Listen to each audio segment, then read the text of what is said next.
and maximizing growth. And he's a great believer in the power of networking. I'm delighted to welcome Robin Nesbitt to the You and Your Business studio. Hi, Robin.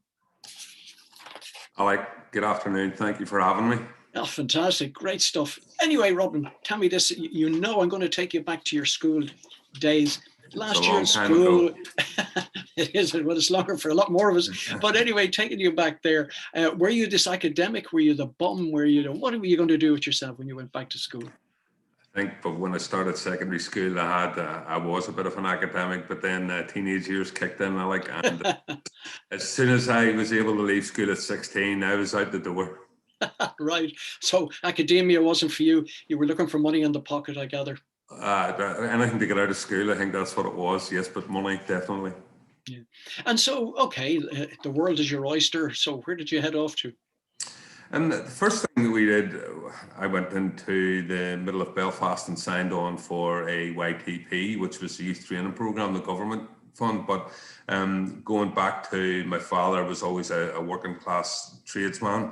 I wanted a trade and applied for a number of apprenticeships, printing industry, shorts, Harland and Wolff, and got 2 jobs offered to me in the same day. But 1987, it was a lot different. And that was in the printing industry, and then shorts, which is people know as Bombardier these days. Yeah, sure. So where did you head? I ended up heading to the printing industry. Right. Apprenticeship in the origination department as a compositor. I took a bit of advice. You know, my father passed away about 5-6 years ago, and I was still a boy, but still knew I needed to take a bit of advice. And the advice was 50-50 at that time, to be honest. Right. I did want to chase the money, and at that time, printing was being part of the footballers of the trades. That's where the money was, and that's where I went. Yeah, no, the printing was a very vibrant industry. And for our listeners out there, you might explain what being a compositor means. A compositor is, if there's printers listening, a compositor is a printer with brains, but we would, that actually I was on Paste-Up, we done the drawings, origination, the design for the printers to print onto the paper. So we done the design drawings and the text. And that was quite a skilled job at the time, and there was a lot of people employed in it. Absolutely, it was a skilled job because I came in shortly after, the lead and the platen and the type work. It was a skill when you consider there's the amount of effort had to go in after film and bromides and cameras and plates. So it was all the process, taking it from the order coming in to going on their printing press. So yeah, it was a very skilled job, and a very skilled job in doing that. But also, you found yourself involved in the security side of it as well, which was quite interesting. Yeah, I was taken on by a family firm. We were security printers, commercial and security printers, where we were doing everything from checkbooks, which you hardly see anymore, to share certificates, driving licenses, things that needed specialized inks and specialized designs that couldn't be counterfeit. And again, that must be a very precise business. And obviously with the security aspect of it, requires a lot of sort of operational overseeing and management. Oh, absolutely, because, it wasn't just the design of it. We had to be careful how even samples were printed and destroyed or kept. But the difference between normal commercial printing and the specialized inks and hidden graphics and hidden typefaces was all done pre-press. So that's, again, the printers just put the ink on the paper. It was the smart people like us that done the actual hitting work and the design. Yeah, and that was quite interesting. But it also, you obviously had a talent for it because you won an award too. I did. I won. Well, the company took all the credit, but I won an award for the Irish Print Awards for AIBGB share certificates for the amount of security features that there was in a printed item, for the design of it too. Yeah, fantastic. Well, that's well done. It's not everybody can do that. It's not hardly an Oscar either, Alec. So well, it's an Oscar in the print world. Don't worry about that. Yeah. But you were working for a family business. What did you sort of learn there? Obviously, you served your time in the trade, but what did you learn from the various operational aspects of a a business like that? I think with being in a family business, you got to know everybody really well. It became you were part of the extended family, but because a family business is generally in one box, people within the business were kept within their operational roles. So there was no way of moving forward, or you could move up, but you were only moving up in your role. You could move into other roles. And that's maybe an old-fashioned way to look at it, where business has changed now and they understand the route to progression for the business. Sure. So in other words, while they were progressive in one sense of it, they were very protective of certain aspects of their own business in other ways. Absolutely, absolutely. But what was good about it too, the family, the owners, were not afraid to roll up their sleeves and get dirty either. They weren't running about in their ivory towers. I have a lot of time for the family that employed me. Yeah, and it's something you don't see a lot in business, where those who own it get down and dirty and so understand what's happening from the bottom level up. Yeah, that's definitely true. But with this business, it wasn't handed to the family. They started it from the ground up. It wasn't a lot of passing down through the years. So they did do the hard yards. And that's it's a great example for those working around them as well. Oh, 100%. And, I think where the ethos and where I was brought up in a family that worked hard and paid their way back to their paymasters. They didn't expect anything for nothing. And that showed both ways in the business where I started, where I cut my early years of employment. All right. So, okay, that was quite interesting. You spent quite a number of years there with them. Yeah. But like all good things, they come to an end at some stage. So what was the motivation to move on? Well, as I said earlier, I lost my father at a young age, and I always remember him saying to me, "Son, never roll your sleeves up for anyone else." Right. Turn to being, never be anybody's, just be your own master. Sure. It took me to my late 20s and realizing, there was people on the shop floor that didn't have the same mindset as I, or most of the people in the firm were complaining, we'd do this different, we'd do the other different. Well, at that age, well, remember what my father said, but always thinking, well, if you can do better, go and do it. And it's not that I thought I could do better. I had getting more experience, was dealing with more clients, wanted to move out into more customer facing. But as I said earlier, being a family firm, they said, no, you're good at what you do, stay in your box. Now, that's insulting, but they meant it with a proper heart. No, we need you to be in your role.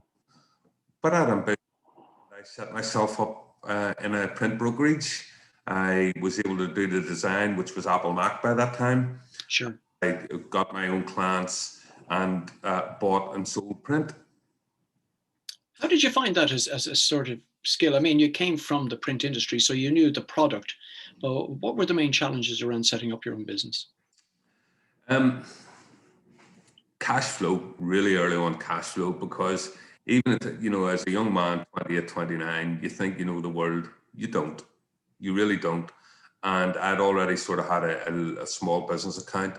And the day I left that company, I came home to a bank statement with that business was £7.56 in the bank. Right. So that's true. Now, that wasn't my personal money, but my personal money wasn't much more than that. And that was a sobering thought, but worked hard, was able to knuckle down and cut cloth at home, not to spend money. And I was able to get work. But the difficulty was people do not want to pay you. Yeah. In the print world, you're delivering something, you get a signature, and 30 days credit turns into 45, turns into 60. So cash flow became a problem. Sure. Being a man in business, not a businessman, I knew my product, I knew my customers, I knew nothing about business. And as the business was to its end, was 11 people being employed. Wow. Yeah. But yeah, which was exciting, and it's some lovely branded clients. But sadly, cash flow and a few big bad debts owed to me took me out. Right. And so, I mean, obviously this is a solitary lesson learned, and a lot of people go into business with their eyes closed around this. In terms of, if you could go back there today, how would you manage that differently? Number of things would do different is make sure I have a pot of money behind me, have a different trust level, whereas we would have took on clients without credit checking them, because we were happy to get to work. Have a different product split, because obviously some jobs were more profitable than other. I often say to some people now, in a lot of cases, you're better not taking on the work, because it's going to cost you money long term. You're better having a machine doing nothing than taking something on that's cost. But a big thing for me was I wanted to keep everything in-house. I now work for an accountancy and tax advisory practice, and I've learned a lot from those guys. Yeah. But I didn't want to pay at that time for an expensive, or what I perceived an expensive, accountant. Because if you get the right advice around you and you pay that extra for that advice, you will ultimately come out the other end stronger. Whereas I've often said, people know the price of everything and the value of nothing. And I was trying to buy things cheaper so as I could keep my own money, which was short term, that's the biggest thing that I learned. Yeah, it's amazing, because we get so many people setting up in business, and as you said, they'll know what they know about their own sort of area of business, but the actual running of a business, which is a totally different skill set, is missing, and it takes them a long time to appreciate what's needed for it. 100%, Alec. I don't have all the answers about business, not even close, but I know the people that I need to speak to about business, and that's how I help. Primarily I'm sales now, but I have a contact list that support me and my other directors, that they've got the strengths. They come to me for certain things, but I go to them for a lot of things. So if we just go back to the brokerage firm, okay, cash flow, debts, there was a lesson to come out of that. Definitely, the lesson out of that is not to again take on the work that you couldn't afford, the cash flow, get that help quicker, rather than it's better to spend a bit more money and getting that support. Big lesson for me is not to grow that fast. Always have a plan, but always get the support. And there was a lot of pain came with the end of that, but kind of getting through that, how did you find yourself sort of coming to terms with it all? Well, I felt I failed. Not so much I failed myself. I failed my father, because even as a grown up then, I was in my mid-30s. Felt I failed him, but I had 11 people working for me down. But when this was in Belfast is a small city, I felt I let some of my suppliers down, but there was those suppliers that thought I'd done it on purpose. But I 100% thought I failed, and I lost a lot. I lost the house. I lost a lot. Yeah, and there's a lot of pain goes with that in business. I mean, obviously there's a lot of lessons learned from it, but I think a lot of those who have never been in business don't appreciate the sort of risk. And there's a risk reward thing, but when it goes wrong, it can go horribly wrong and be very painful.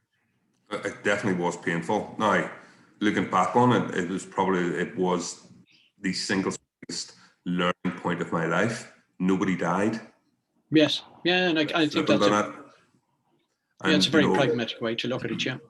If I've got clients or friends or contacts now who are going through something, there can be a way out. But I always say to them, if there's no way out, you will come out the other end. You definitely come out the other end smarter, wiser, stronger. For you, if we just get back to your story, so from moving on from that, you emigrated and got involved in. Yeah, I emigrated all the way across the water to England. I kind of ran away. I ran away from the ghosts of Belfast and the ghosts of the present past, if that makes sense. Yes, of course, yeah.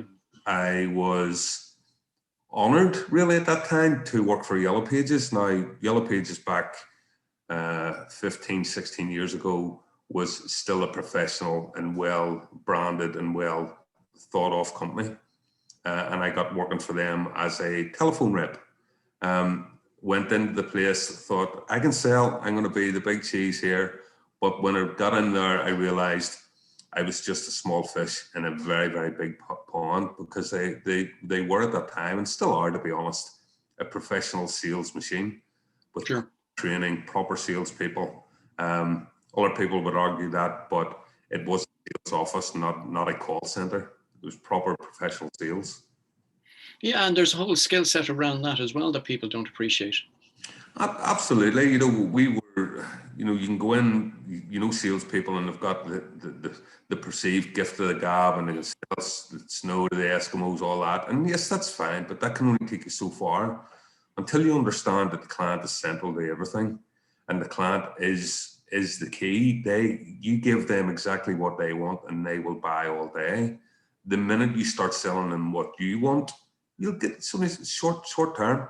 And that's what we were taught, to listen to the client and give them a consultative approach and sell them the product that they needed, not the product that we wanted to sell them. And so really the real skill in selling is not talking, but listening. 100%.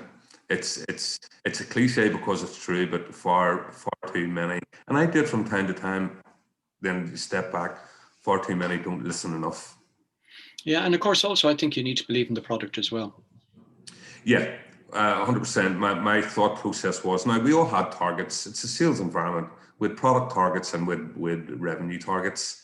But even now, I have my own personal targets. I have my own revenue targets. But I knew then, as I know now, if you listen to the client and sell them what they want, and I'm repeating this, if you sell them what they want and need, the targets and the money will look after themselves. There's salespeople out there chase targets and sell products just to get them off the shelf to get their commissions. You can make more money doing it right. Yeah, that's true. I can vouch for that. All right. Okay, so you were enjoying. How long did you spend with Yellow Pages there, and what was to happen next? I was just short of 9 years in sunny West Midlands, sunny Birmingham. I met my late wife in Birmingham. She was Scottish. I'm from Belfast, and we came back here maybe once a year to stay in a friend's cottage. And as you know, Ireland, Northern Ireland, Scotland, same kind of people, same kind of landscape. She loved it. But as you probably aware, Yellow Pages paid well, but expected their pound of flesh. And after 8 or 9 years of doing some seriously hard yards, big work, carrying sales teams, 12, 13, 14 people, quarterly target after quarterly target, it burns out. So the whole romantic idea, Alec, was to move back here, semi-retire, got a cottage still here by the beach, and get a job in Tesco or something like that, and but I was lucky enough to transfer back with Yale, and my quarter target in England was more than my yearly target in Northern Ireland. And it was moved back to Northern Ireland. It was so slow. Lucky enough, I was able to take voluntary redundancy, took 6 months out. Wow. And you had ambitions to write as well. So this was going to be sort of Robin by the beach, writing and enjoying life. Yeah, it's quite embarrassing. At the time, it made sense. And my managing director, you'll get the story in a bit, how I met him, jokes about it. But I did have these little short stories that I wrote, more to clear the head after a busy day, or rather than taking a glass of whiskey or doing something worse and throwing a sales rep out a window or something like that. It was writing stories, more crime fiction, that kind of thing. And the whole idea was to become a sales mentor, sales trainer by the beach, earn enough money just to keep going and sit on the deck writing a book. The book started, there's 3 chapters in, haven't looked at it in 5 years. Don't worry, there may be plenty of time in the future. But you were going to move on. You got involved with an American company, and yeah, got involved with. Took the 6 months out. Day 1 of month 7, I started looking for work and got involved with, and I'll pronounce it, T-Mobile, the American company, who outsourced into Northern Ireland and into England to look after their customer service for their nighttime. So from Pacific Coast to East Coast, their overnight calls we done within UK time. Sure. It was incredibly interesting, but very, very hard work. As we know, customer service in America is perceived to be second to none, but it's driven by the entitlement and the expectations of the American public. And when you're getting calls at 3 o'clock in the morning, demanding so much for very little, it was incredible. But when you're working from 6:30 in the morning to 8 o'clock at night, because my client and my boss was in a time zone 8 hours behind me, my technical team were in Philippines 8 hours in front of me. I didn't know whether I was replying to tomorrow's email today or yesterday. So it was really enjoyable. A lot of learnings. Had operations director with 130 telesales, their managers, training team to look after, plus look after the client. It was burnout. But essentially then T-Mobile pulled out of outsourcing within the UK and Ireland and kept their operations onshore and in Philippines. So that gave me the opportunity to, again, start the book. So many chapters you get written this time? I didn't, because I actually got sort of rewrote and changed a little bit. And my wife, I said, look, I want to go back to the sales management bit and the mentoring bit. But the learnings from losing a business and going bankrupt and losing everything I owned before, I wanted what I said. I wanted a proper specialist accountant that'll set me up. I'm not going to make millions off this, but protect my interests. And I got introduced to Richard Gray, PGR accountants, and came in, looked after me. He actually mentored me and told him what I wanted to do, how much I wanted to earn. And he laughed at me and says, that's fine, you do that. But by the way, can you do a wee bit of selling for me? And I went, no, I'm tired. And I did. And I did months off and on, and it was really, it worked well. And 5 years later, I'm part of the furniture full time, back in the rat race that I tried to get away from, and love every bit of it. Isn't it amazing how you've, and I find this with all of my guests, how you sort of do a 360 to come back into something that is relevant, and you bring a skill and expertise, but also more importantly for your clients, you understand the gain pain relationship of business. Exactly. And when you can empathize with a client and give them a truthful related story on experience, it gives you that buy-in with them. Doesn't mean to say you'll sell a product. You gain a respect, and the integrity shown with them is accepted as such. And there's a trust. There is that no-like trust when you try to sell to anyone. And especially when you're dealing with accounts and tax and research and development tax credits, when you're dealing with someone's money, not just a product, that trust has to be there. And when they know that you've got learnings, they appreciate it more. Just for our audience, if they wanted to find out more about you, Robin, where can they do that? They can find out on our website, which is pgradvisory.com, or they can find me under in LinkedIn, which is Robin Nesbitt. And you'll know by this face I'm the good-looking fella when you see the profile. There we go. Fine. And I suppose if we were to talk about sort of business and people setting up business, you're very much focused in that now these days. What do you think is the reason that so many people don't engage with professional service companies to help them? Is it still this money aspect issue? I think money is a driver to it, of course it is. But there is, with so many people giving advice now in terms of social media, LinkedIn, Facebook, Instagram, everybody is an expert in something. Sure. And with that, people are unsure where to go on how to do that. And rather than doing something, they inevitably do nothing. And they try to do it all on their own until at such times it's too late. But my advice is keep asking questions, ask trusted friend, get references, check on LinkedIn, check profiles. Anybody can have a website, anybody can have a LinkedIn profile, but recommendations and following chartered and regulated professionals is always the way to go. Yes, I mean, penny wise and pound foolish. I think we talked about that a bit earlier. And really, it's the case that a good accountant will pay themselves over and over again if you make the right investment. Definitely, I've said it, people know the price of everything and the value of nothing. Paying that, and it's not that much extra to have what I call a corporate and commercial thinking accountant.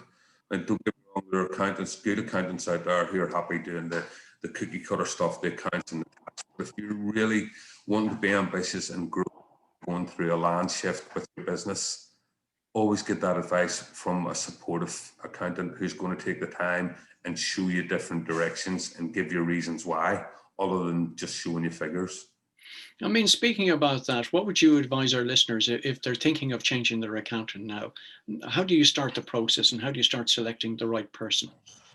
I think there's nothing wrong with even, I was going to say the yellow pages, doesn't exist, but and interviewing an accountant. It's you're absolutely right. To interview an accountant, that they will be happy to answer any questions and setting up those meetings and speaking to people.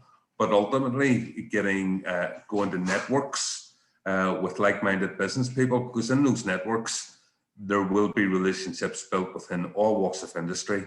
Who will know a good accountant who will be willing to talk to you? And is it important, if you're going to be in business, to have an accountant that would look both after your business and personal affairs? 100%, definitely. Because you know the way a good accountant will look will set you up both in a corporation and set you up personally, because they're severally tied, and it's protecting your interest and to make you more tax efficient as well. It's not pay, if you earn money, you pay tax, but there has to be efficiencies. Yeah, so a good accountant will help you minimize your tax exposure. Absolutely, yeah, and help you with your investments moving forward as well. There's also another aspect which people I don't think appreciate, and that's about setting up certain structures well in advance of maybe retirement or, passing down a business. Yeah, definitely. It's easier going back to spending the money right and in the proper order is always easier in the long run. It's easier to set up the structures first than unpick them moving backwards. Now, it's not always feasible that the client can afford to do it that way, but getting the advice and knowing where you need to be and setting that plan up with a good professional always makes sense. Ultimately, it's the client's decision what they do, but getting that advice, being forewarned is forearmed, as they say. Yeah, I mean, certainly from talking with you, you've certainly been around for quite some time and in a variety of businesses, but you've found a home that you seem to enjoy very much. I suppose the question is, what next for Robin Nesbitt? I don't think there is a what next right now, Alec, because the guys in the office, from going from 5 years to meeting someone on a recommendation, we are everybody in the office. We are friends. When we can socialize outside of what's going on at the moment, we socialize. I'm godfather to Richard's son, so we are a tight-knit community. What also the benefit is, we're being friends and professional colleagues, we're able to mentor each other and give each other an arm around the shoulder or a boot in the backside when we need it. So what next? Maybe I'll finish the book. I don't know. We look forward to that. So I suppose just as we wrap up here, maybe you might just let me know again and our listeners know where they can find out more about you from the website and also LinkedIn. Sure. You can find me at www.pgradvisory.com, or of course LinkedIn. You search my name and I do come up. I've got the tag Robin Nesbitt, or you can search PGR Advisory on LinkedIn as well. Okay.